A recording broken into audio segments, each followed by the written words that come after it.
Your side hustle is probably just another low-paying job, and it's keeping you stuck. Most people completely miss the critical distinction between a side hustle and freelancing, a difference that could actually build your financial future.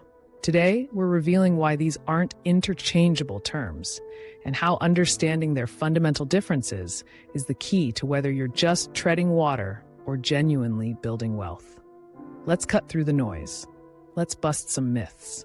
Myth number 1, side hustles and freelancing are essentially the same thing. This is where most people get it wrong. A side hustle in its purest form is often transactional. Think delivering food, driving for a rideshare, or walking dogs. You exchange your time for a relatively fixed, often low hourly rate. It's easy to start, requires minimal specialized skills, and usually has a low barrier to entry. You're paid for the task.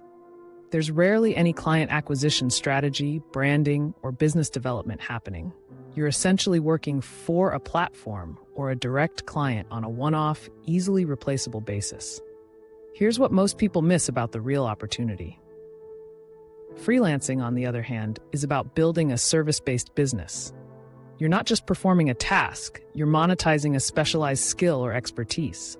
You're a consultant, a designer, a writer, a programmer, a marketing strategist. You define your services, you set your rates, you seek out clients, you manage projects, and you build a reputation. You're paid for your value and your expertise, not just your time. This means you have a much higher earning potential and more control. You're building a client base, which is an asset. A side hustle helps you make ends meet. Freelancing helps you build an income stream that could replace your main job or even become your main business.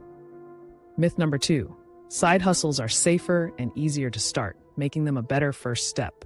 Sure, they are often easier to start. You can sign up for an app and be earning within hours or days. That's a low entry barrier, and that feels safe because the commitment is minimal. But what about the opportunity cost? You're investing your precious time, energy, and often wear and tear on your personal assets, like your car, for a return that rarely justifies the effort long term. But here's why that safety is actually holding you back. Let me tell you, I once spent 6 months trying to piece together income from various low-paying online tasks, surveys, micro gigs, data entry. I was making maybe $10 to $15 an hour if I was lucky, for skills that frankly didn't develop me in any meaningful way. It felt safe because I wasn't risking anything, but I was also going nowhere fast. It was soul-crushing. The real risk was staying stuck in that cycle, not acquiring the skills or mindset to command higher rates. Freelancing often requires an upfront investment, time to learn a valuable skill, build a portfolio, or set up a professional presence. But that initial investment drastically increases your potential earnings and long-term sustainability. It's about building a foundation, not just patching holes. Myth number 3, you don't need to treat side income like a real business. This is a dangerous misconception that can cost you serious money, especially with taxes. Whether you're making $500 or $50,000 on the side, if you're earning income outside of a traditional W-2 job, you are, by definition, an independent contractor. That means Uncle Sam expects you to pay self-employment taxes. This isn't just federal income tax. It includes Social Security and Medicare contributions, a whopping 15.3% on your net earnings up to a certain threshold, on top of your regular income tax bracket. And this is where many accidental entrepreneurs get a rude awakening. Most side hustlers don't track their income and expenses properly, leading to nasty surprises come tax season. I've seen countless people get hit with a tax bill they didn't anticipate because they viewed their extra cash as tax-free pocket money. Treating it like a business from day one means tracking everything: mileage, software subscriptions, home office deductions, supplies. This not only keeps you compliant, but also shows you your true profitability. A side hustle done without business acumen is just a hobby that might owe taxes. A freelance business, properly managed, can significantly reduce its taxable income through legitimate deductions. This is crucial for anyone earning 1099 income, whether you call it a side hustle or freelancing. Myth number 4, freelancing is only for creative types or tech gurus. Not true. While those fields certainly lend themselves well to freelancing, the demand for specialized skills extends far beyond design and coding. Are you incredibly organized? Virtual assistant services are in high demand. Are you good at research or data analysis? Businesses need that. Do you have expertise in a niche industry? Consulting, even for small businesses, can be highly lucrative. Project management, grant writing, technical writing, online tutoring, social media management, bookkeeping, these are all skills that can be monetized as a freelancer. It's not about being a creative genius. It's about identifying a skill you possess or can acquire that solves a problem for someone else.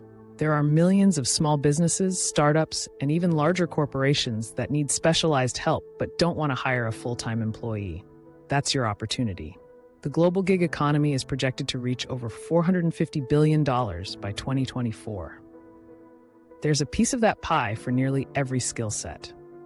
The truth revealed. The core difference between a side hustle and freelancing isn't just semantics.